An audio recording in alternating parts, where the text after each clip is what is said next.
외환시장은 어떤지 살펴보도록 하죠. 유진투자선물 소병화 연구원과 함께 살펴보도록 하겠습니다.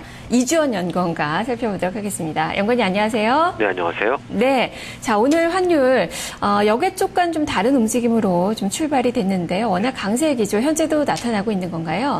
네, 맞습니다. 현재도 워낙 강세 기조 지속되고 있는데요. 달러원 환율이 지난 금요일 종가 대비 50전 하락한 1029원에 출발을 했습니다.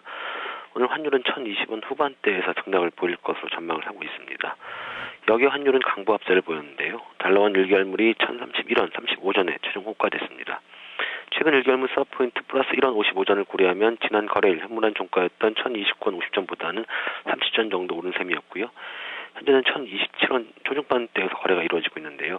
말레이시아 여객기 피격 이후에 군사적인 충돌이 없는 상황에서 우크라이나발 지정학적 리스크는 다소 완화가 되었습니다. 이런 분위기 속에서 환율 상승을 이끌었던 여객 매수세도 주춤할 것으로 보여지고 있고요. 지난주에도 1030원대에서 내고 물량이 꾸준하게 나오면서 상승이 제한되는 모습을 보였습니다.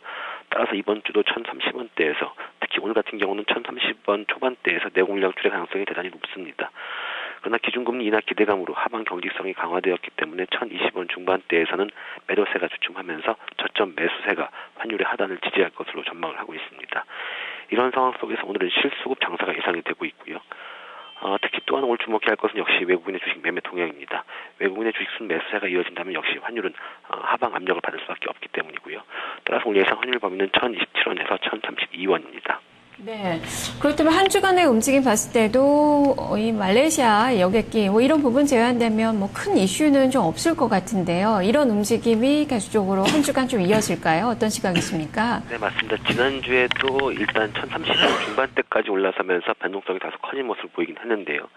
일단 포르투갈 대형은행 악재, 그리고 한국은행의 기준금리 인하 가능성, 그리고 우크라이나발 지정학적 리스크 이런 것들이 어떤 여객 매수세를 지지하는 요인이었는데요. 이런 환율의 상승 압력이 다소 완화가 되면서 특히 지난 금요일 같은 경우 1030원 중반선에서는 더 오르지 못하고 오히려 수출업체 내고 물량으로 인해서 단기 고점을 확인하는 모습을 보였습니다. 따라서 이미 단기 고점은 어느 정도 확인되었다고 보여지고요. 이제는 단기 저점을 확인하는 상황이 될 것으로 보여집니다. 따라서 이번 주는 과연 단기 저점이 어디까지 갈 것이냐 이걸 확인하는 한 주가 될 것으로 보여지고요. 일단 그 환율 상승 그런 재료들이 모두 나온 상황에서 이번 주 역시 환율의 하단에 저점을 확인하는 그런 모습을 보일 것으로 예상이 되고 있고요. 특히 이번 주는 월말을 맞아서 특히 주식 수출업체의 내부 물량 가능성이 주목을 해야 할 것으로 보여집니다.